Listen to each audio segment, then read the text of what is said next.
வரலாறு எல்லாம் நம் பேரை நாளை சொல்வதை போல வாழ்ந்திருப்போம்.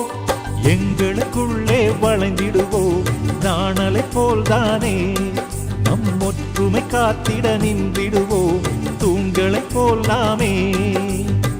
அடைமழையாக பெய்யும் சந்தோஷம்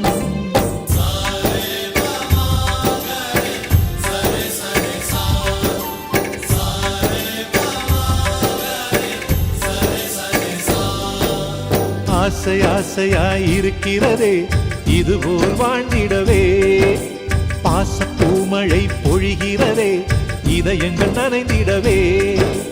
நம்மை காணுகிற கண்கள் நம்மோடு சேர கெஞ்சும். சேர்ந்து வாழுகிற இன்பம் அந்த சொர்க்கம் தன்னை மிஞ்சும்.